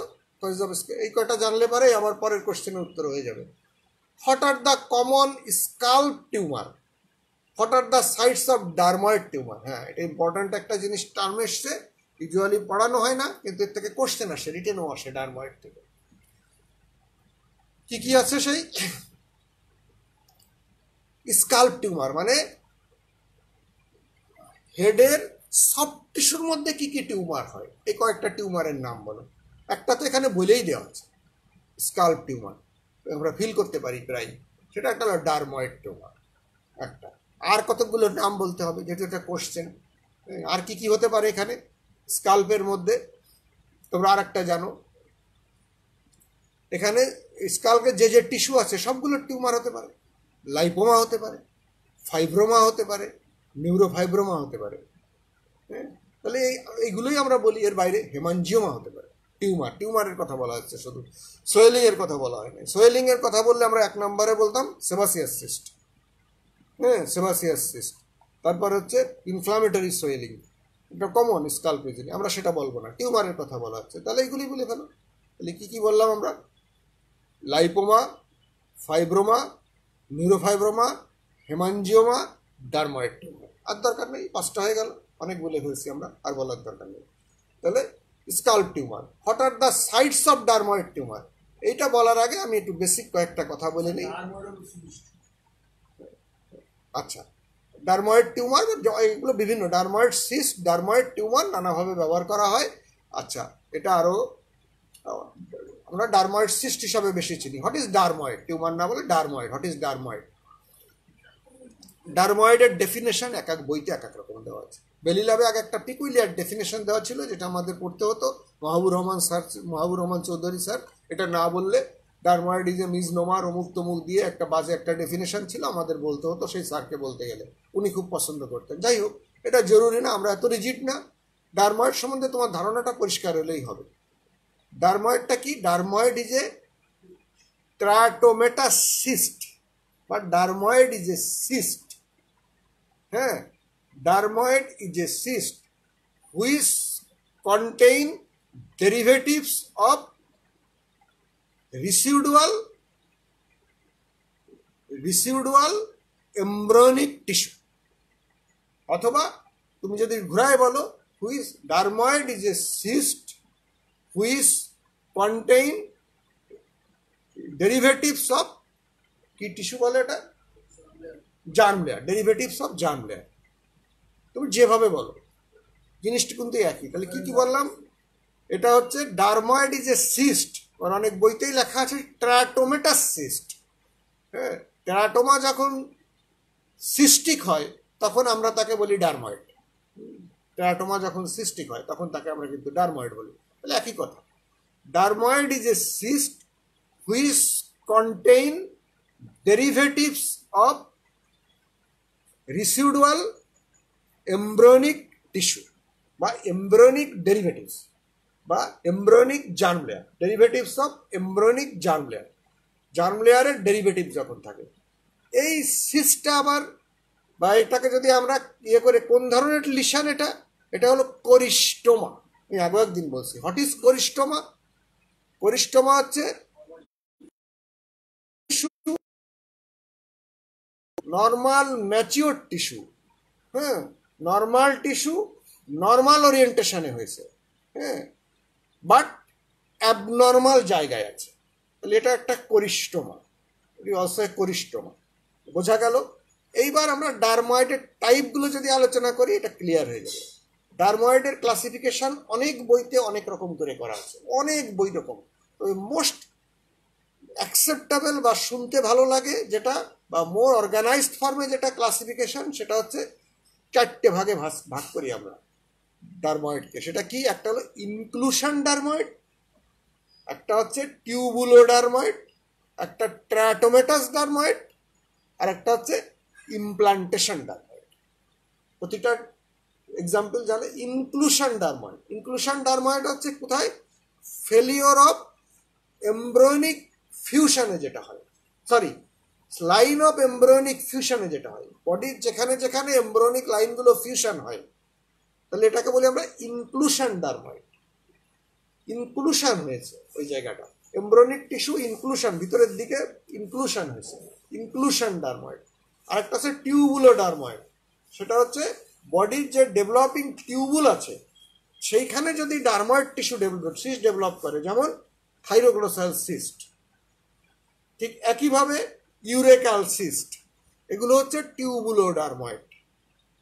ট্র্যাটোমেটাস ডারময়েড হচ্ছে ট্র্যাটোমাটা যদি সিস্টিক ফর্মে হয়, সেটা হলো ট্র্যাটোমা। এটা কোথায় হবে? ট্র্যাটোমা হয় সাধারণত আমাদের বডির কিছু স্পেসিফিক জায়গায়, ওভারি, তারপর টেস্টিস, এসব জায়গায়, বা ইন্ট্রাঅ্যাবডোমিনাল বিভিন্ন অর্গানে, বিশেষ করে মিড লাইনে বিভিন্ন অর্গানে হতে পারে ট্র্যাটোমা। তাহলে ট্র্যাটোমাটা যদি সিস্টিক ওরিয়েন্টেশন হয়, তখন আমরা বলি ট্র্যাটোমেটাস ডারময়েড। আর একটা হচ্ছে, এই সব কয়টা কিন্তু ডেভেলপমেন্টাল বা কনজেনিটাল ডারময়েড, ডেভেলপমেন্ট বা কনজেনিটাল ডারময়েড। আর একটা আছে অ্যাকোয়ার্ড ডারময়েড, সেটা হলো কি? Implantation dermoid. ইমপ্লান্টেশন ডারময়েড যদি আমাদের এপিথেলিয়াল টিস্যুটা, সারফেস এপিথেলিয়াল টিস্যুটা ডিপে ইমপ্লান্টেশন হয়ে যায়, ডিপে ইমপ্লান্টেশন হয়ে যায়। কিভাবে হবে? হাতে আমাদের একটা কাটার খোঁচা লাগলো বা একটা শার্প জিনিসের খোঁচা লাগলো, কয়েকটা এপিথেলিয়াম ভিতরে যে চলে গেল, ইম্প্যাক্টেড হয়ে গেল, এবং সেখানে নতুন করে একটা টিস্যু তৈরি করলো, সিস্ট তৈরি করলো, সেটা হলো ইমপ্লান্টেশন ডারময়েড। হাতে হতে পারে, যেখানে খোঁচা লাগে সাধারণত সেখানে বেশি হয়, হাতে হয়, পায়ে হয়, হাতে কাদের হয়, পায়ে কাদের হয়। হাতে কাদের বেশি হয়? খোঁচা লাগার কাজ হাতে কারা করে? টেলাররা, টেলাররা যারা সেলাই কাজ করে। আর পায়ে কাদের হয়? ফার্মারদের। তাহলে হয়ে গেল ইনক্লুশন ডারময়েড। আমি এটা বলি নাই, এটা পরে বলবো। Inclusion dermoid, tubulo dermoid, teratomatous dermoid, implantation dermoid. এইবার ইনক্লুশন ডারময়েড, এই কোশ্চেন যেটা আছে সেটারই উত্তর। কোথায় কোথায় ডারময়েড হয়, সাইডটা সুন্দর করে বলবা, কোথায় কোথায় হতে পারে ইনক্লুশন, যেখানে যেখানে হয় সেখানে, সেটা আগে বলবা, তারপর অন্য সাইডগুলো তুমি বলতে পারো। ইনক্লুশন ডারময়েডের যেটা কি, লাইন অফ এমব্রিয়নিক ফিউশন। এমব্রিয়নিক ফিউশন আমাদের অ্যান্টেরিয়ারলি একটা আছে, পোস্টেরিয়রলি একটা এমব্রিয়নিক ফিউশন আছে। তাহলে অ্যান্টেরিয়র অ্যান্ড পোস্টেরিয়র মিড লাইনে হতে পারে, অ্যান্টেরিয়র অ্যান্ড পোস্টেরিয়র মিড লাইনে যে কোনো জায়গায় আমাদের ডারময়েড হতে পারে। আর কোথায় হয়? স্কাল্পে হয়। স্কাল্পে কোন জায়গায় হয়? Line of fusion of the এমব্রিয়নিক process, frontal process, maxillary process, maxillary process, mandibular process, এইসব প্রসেসের ফিউশন জায়গায় হয়।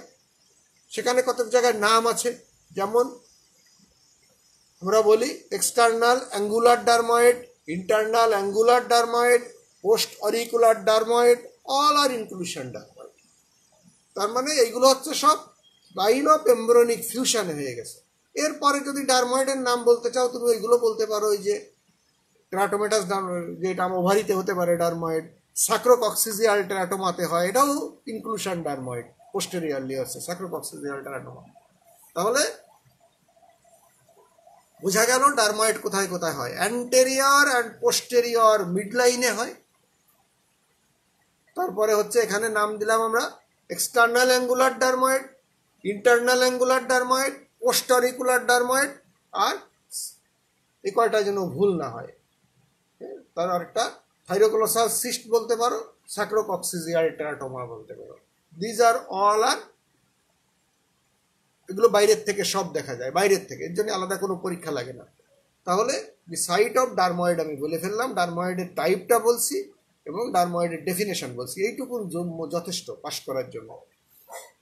আচ্ছা, এরপরে যে কোশ্চেনটা আছে, name the cystic swelling of the neck of children. খুব সিম্পল কথা, এটা আমি আগের দিন আলোচনা করেছি, কিন্তু এখানে নতুন কি, এখানে বলা হচ্ছে বাচ্চাদের সিস্টিক সোয়েলিং অফ দ্য নেক। খুব আরো সহজ হয়ে গেল। বাচ্চাদের সিস্টিক সোয়েলিং কি হবে, নেক বলা হয়েছে, তাহলে আগে মিড লাইন সোয়েলিং বলো, পরে ল্যাটারাল সোয়েলিং বলবা। তাহলে যে কোনো একটা তোমাকে জিজ্ঞাসা করলে তুমি বলতে পারবা, আর যদি আলাদা আলাদা করে জিজ্ঞাসা না করা হয় সবগুলো নাম পরপর বলে গেলেই হবে। মিড লাইনে তোমরা জানো সিস্টিক সোয়েলিং, দুটো নাম তোমাদের অবশ্যই বলতে হবে, মিনিমাম দুটো নাম, একটা হলো থাইরোগ্লোসাল সিস্ট আর একটা হলো ডারময়েড। থাইরোগ্লোসাল সিস্ট, থার্ময়েড, আরও আছে, তারপরে সাবহাইয়েড বার্সা আছে, তারপরে সিস্ট অফ দ্য ওই কি বলে ইথমাস অফ দ্য থাইরয়েড গ্ল্যান্ড আছে, এগুলো বলা জরুরি না, কিন্তু দুটো অবশ্যই বলতে হবে মিড লাইনে। সেটা একটা হলো থাইরোগ্লোসাল সিস্ট, একটা হলো ডারময়েড। ল্যাটারালি কি থাকে, ল্যাটারালি আমাদের কি কি সিস্ট থাকতে পারে, এখানেও তাই। এখানে দুইটা অবশ্যই তোমাকে বাচ্চাদের বলতে হবে, একটা হচ্ছে ব্র্যাঙ্কিয়াল সিস্ট আর একটা হচ্ছে সিস্টিক হাইগ্রোমা। আরও যদি দু একটা বলতে চাও, থাইরয়েড সিস্ট, অ্যান্ড উপরের দিকে যদি আমরা যাই সাবম্যান্ডিবুলার গ্ল্যান্ড সিস্ট, আর কি বললাম যে প্লাঞ্জি গ্র্যানুলা, আগের দিনও বলেছি। এগুলো না বললেও নয়, দুটো অবশ্যই বলতে হবে, সেটা হলো ব্র্যাঙ্কিয়াল সিস্ট, সিস্টিক হাইগ্রোমা। তৃতীয়টা বললে থাইরয়েড সিস্ট। এগুলো বলার পর লাস্টে যদি আবার আর কার করতে চায়, বলা হয়েছে সিস্টিক সোয়েলিং। বাচ্চাদেরও কিন্তু কোল্ড অ্যাবসেস খুব কমন, সেটাও তুমি বলে দেবা, cold abscess, lateral neck swelling, cold abscess usually lateral swelling হিসাবে আসে। তাহলে একই কথা আমি জাস্ট রিপিট করলাম বয়স অনুযায়ী, মোটামুটি উত্তরের তেমন কোনো পার্থক্য নাই। কোশ্চেনটায় যদি একটা বয়স যোগ করে দেওয়া হয়েছে, উত্তর মোটামুটি একই রকম। সিস্টিক, আমি কিন্তু লিম্ফ্যাডেনোপ্যাথির কথা বলি নাই, কিন্তু যদি বলা হয় নেক সোয়েলিং, তাহলে 1 নাম্বার বলবা lymphadenopathy, commonest neck swelling in the children worldwide. How will you clinically diagnose cystic hygroma? এটা আগের দিনও বলেছি, একই কথা, cystic hygroma of the neck. এখানে একই কথা কি বলছি, যে swelling in the posterior triangle of the neck, this swelling is cystic and transillumination test is brilliantly positive. আর কিছু বলার দরকার নেই ডায়াগনোসিস করার জন্য, আমি এটা নিয়ে আর বেশি আলোচনায় যাচ্ছি না। এর পরের কোশ্চেনটা একটু ইম্পর্ট্যান্ট আছে, এটা what are the secondary effect of brain trauma.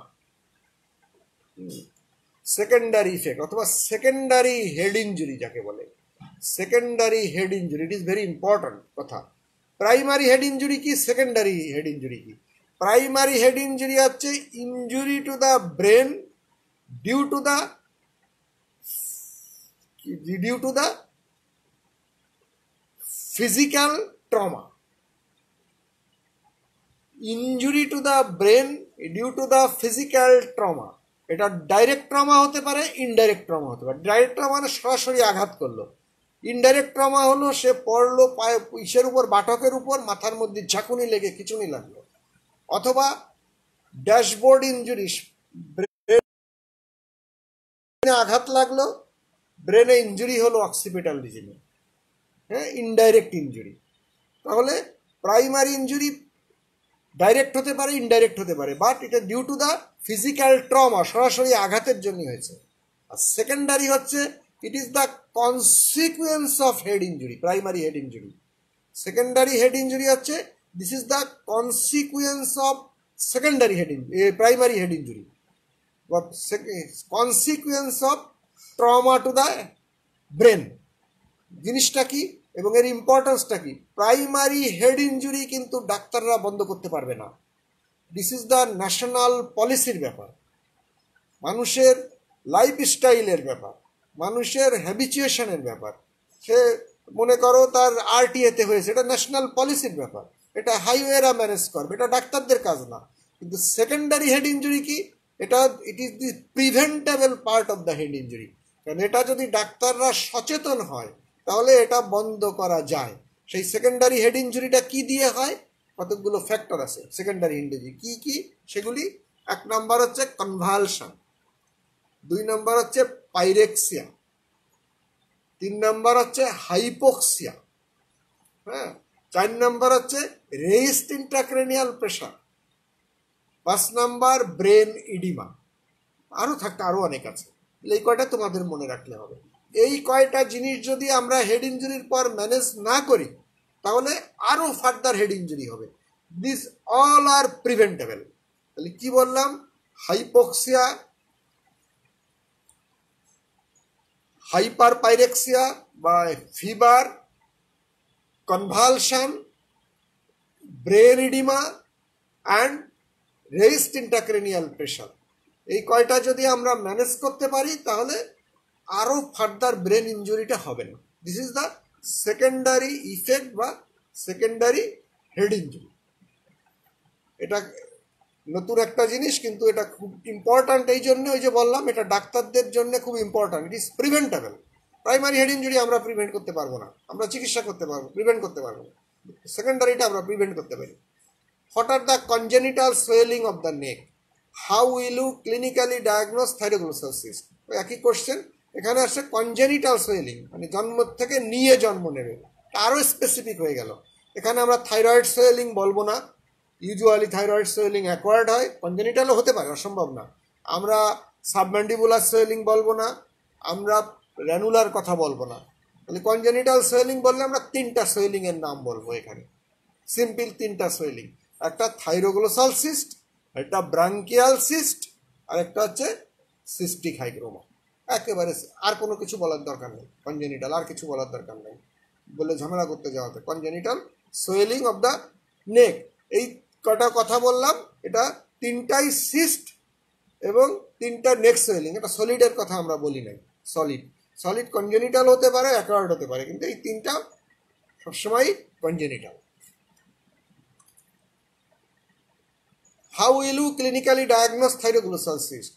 একই কথা, থাইরোগ্লোসাল সিস্ট আগেও বলেছি আমি। কিভাবে বলবা, ডায়াগনোসিস করবা, ওই একই রকম কথা, তোতা পাখির মতো বলতে হবে।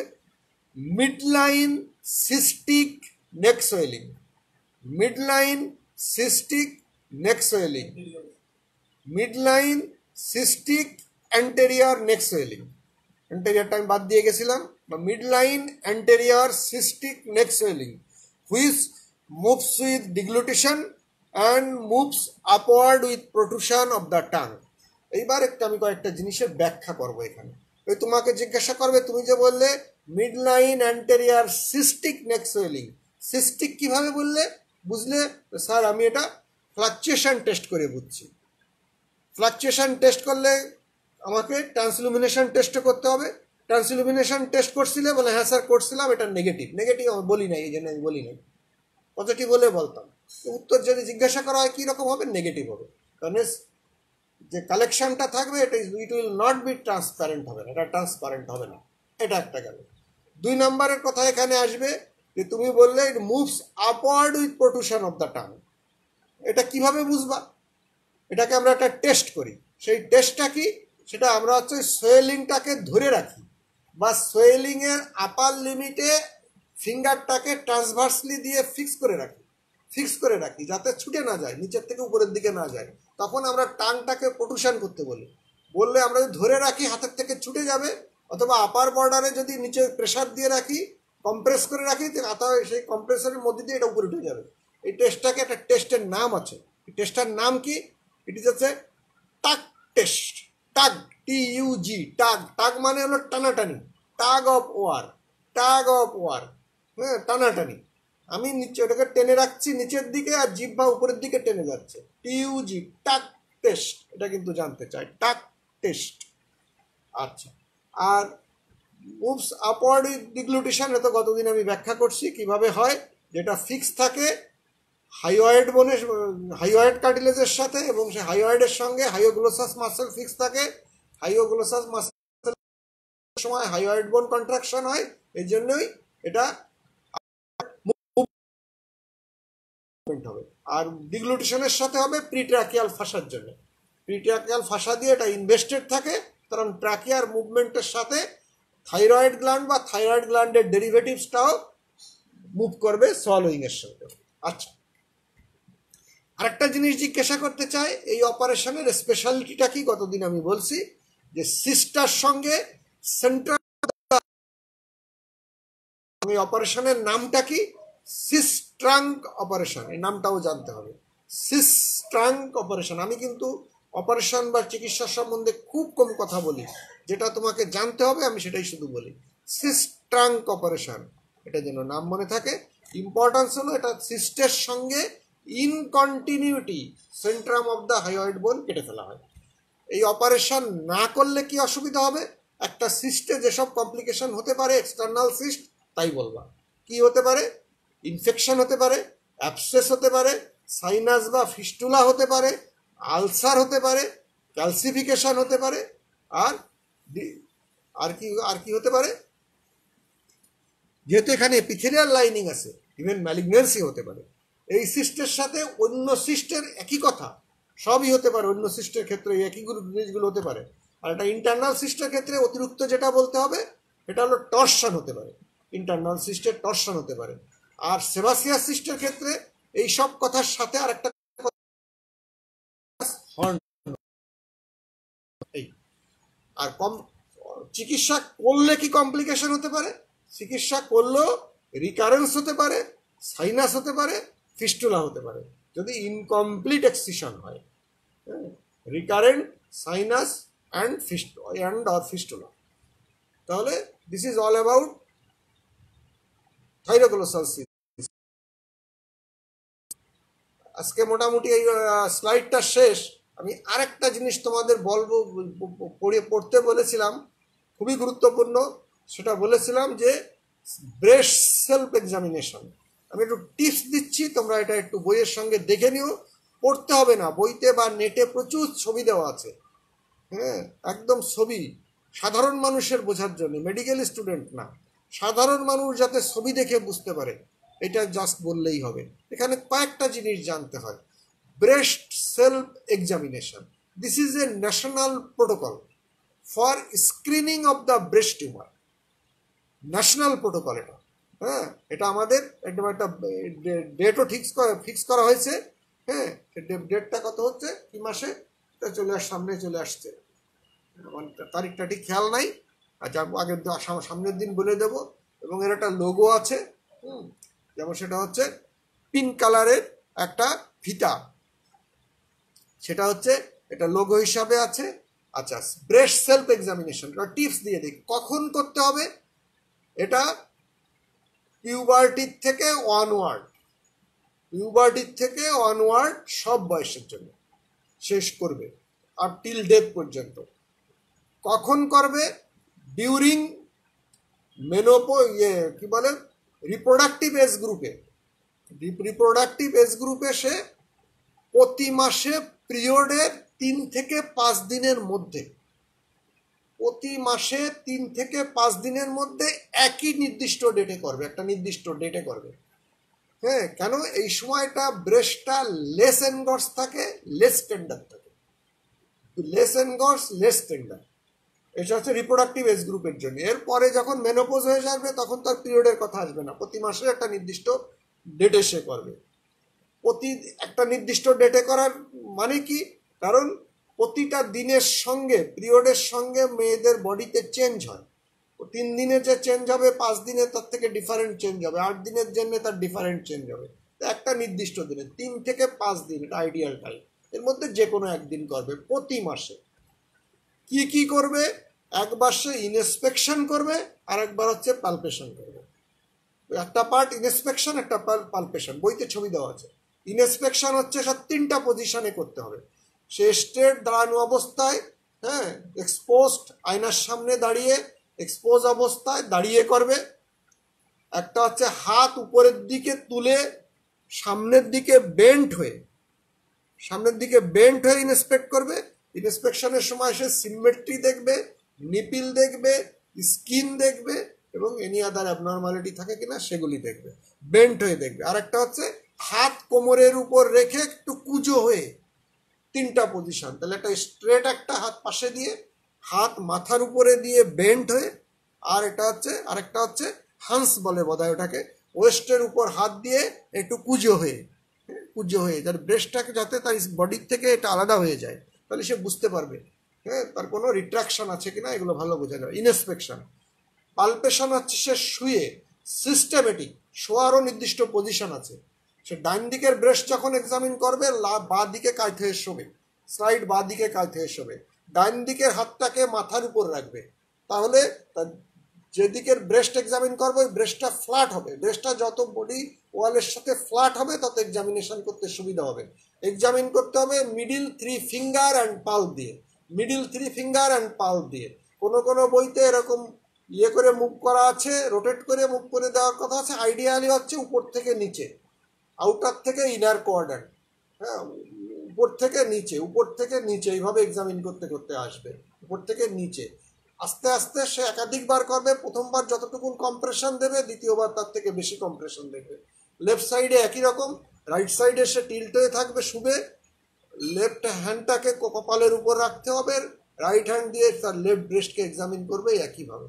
জাস্ট এটা আমি একটা হিন্ট দিয়ে রাখলাম, তোমরা দেখে নেও। ব্রেস্ট সেলফ এক্সামিনেশন খুব গুরুত্বপূর্ণ জিনিস। এবং এখানে তাকে কাউন্সেলিং কি, কাউন্সেলিং হলে যে তাকে দেখতে হবে এনি অ্যাবনর্মালিটি যদি সে নোট করে, সেলফ এক্সামিনেশন যে নোট করবে তাকে বলতে হবে যে most of the abnormalities of the brain is not cancer. এটা প্রথমে তাহলে আশ্বস্ত করতে হবে। ব্রেস্ট সোয়েলিং বা most of the breast abnormality is not serious and not cancer. যদি তারপরে সে কোনো ম্যাস আইডেন্টিফাই করতে পারে, ওয়েল ডিফাইন বা ফিক্স কোনো লিশন আইডেন্টিফাই করবে, সে স্পেশালাইজড ডাক্তার বা তার কনসালট্যান্টের সঙ্গে যোগাযোগ করবে। এটুকুন তাকে কাউন্সেলিং করতে হবে। এটা এক্সামিনেশন করা জরুরি ব্রেস্ট টিউমার আর্লি স্ক্রিনিংয়ের জন্যে। কিন্তু মোস্ট অফ দ্য অ্যাবনর্মালিটি বা pathology of the breast is not tumour. তারপরে সে আইডেন্টিফাই যখনই করবে তখন সে ডিসকাস করতে পারে বা একজন স্পেশালাইজড সে ওপিনিয়ন নিতে পারে, ওরিড হবার কিছু নেই। এই this is breast self examination. তাহলে আজকে এটুকুন থাকুক। তোমাদের কারোর কোনো কোশ্চেন আছে?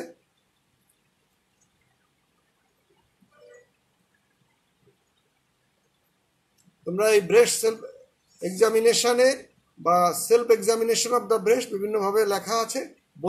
বইতে খুব ভালো নেই বোধহয়, যে কোনো নেটে একটু দেখো করে। বইতে আছে, বইতে নাই, এখন এসছে বইতে, তো নেটে আছে খুব সুন্দর করে সাধারণ মানুষের বোঝার জন্য।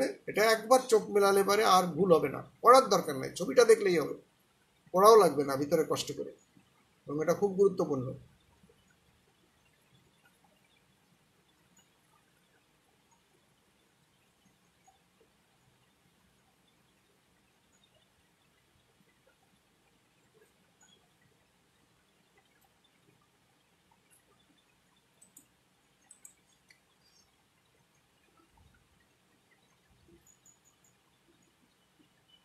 আচ্ছা, ও বলছে হাইড্রোসিল পেনফুল কিনা। না, হাইড্রোসিল পেনফুল না। এর এক কথায় উত্তর হলো, সরাসরি উত্তর হাইড্রোসিল পেনফুল না। আমি তো তোমাকে অ্যাকুট স্ক্রোটামের কজ কিন্তু আমি বলি না, এটা পরে বলবো। এখানে বলছি স্ক্রোটাল সোয়েলিং, সিম্পল সেন্টেন্স হলো স্ক্রোটাল সোয়েলিং ইন চিলড্রেন। আমি অ্যাকুট স্ক্রোটামের কজ কিন্তু আমি আজকে বলি না, এটা পরে বলবো, সেজন্য আমি বলি না। Hydrocele is not painful. এখন কোনো সময় একটা ওসব কথাই তোমরা যাবা না। Hydrocele is not painful. Hydrocele যদি পেনফুল হতো তাহলে মানুষ নিয়ে এটা 40 বছর বেঁচে থাকতো না, সাথে সাথে চলে আসতো। পেন নিয়ে তো মানুষ বসে থাকে না। হাইড্রোসিলের classical hydrocele is not painful, এটাই হলো উত্তর। এটা পরে আমরা আলোচনা করবো। টিউবুলার ডারময়েডের এক্সাম্পল বলছি তো, টিউবুলার ডারময়েড অলরেডি বললাম। টিউবুলার ডারময়েড হচ্ছে এমব্রনিক টিউবুল, থেকে যে ডার্ময়েড হবে। এমব্রিয়নিক টিউবুল আমরা দুটো খুব ভালো করে জানি। একটা হলো কি বলে ডেভেলপিং থাইরয়েড টিউবুল, হ্যাঁ, বা থাইরোগ্লোসাল টিউবুল, যেটার থেকে থাইরোগ্লোসাল সিস্ট হয়। থাইরোগ্লোসাল সিস্টটা একটা dermoid. Thyroglossal cyst developmental, it is also A dermoid. তাহলে থাইরোগ্লোসাল ডাক থেকে যে সিস্টটা হচ্ছে এটা টিউবুলোডার্ময়েড। আবার এই একই রকম ডাক্ট একটা আছে আমলিকাসের সঙ্গে ইউরিনারি ব্লাডারে, আমলিকাসের সঙ্গে ইউরিনারি ব্লাডারে, সেটাকে বলি আমরা ইউরেকাস, ইউরেকাস বলি। হ্যাঁ, সেই ইউরেকাসের মধ্যে যদি সিস্ট হয় সেটাও টিউবুলোডার্ময়েড। তাহলে this is the example of tubulodermoid. আমি আগেও বলেছি।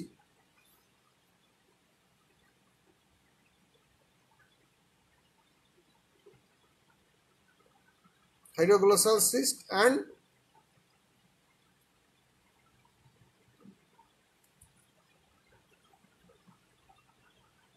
urachal cyst. Even patent vital intestinal ducte, patent vital intestinal ducte যে সিস্ট হয় এটাকে বলে এন্ডোজেনিয়াস সিস্ট। প্যাটেল ভাইটাল ইন্টেস্টিনাল ডাক্টে যে সিস্ট হয় এটাও টিউবুলোডার্ময়েড।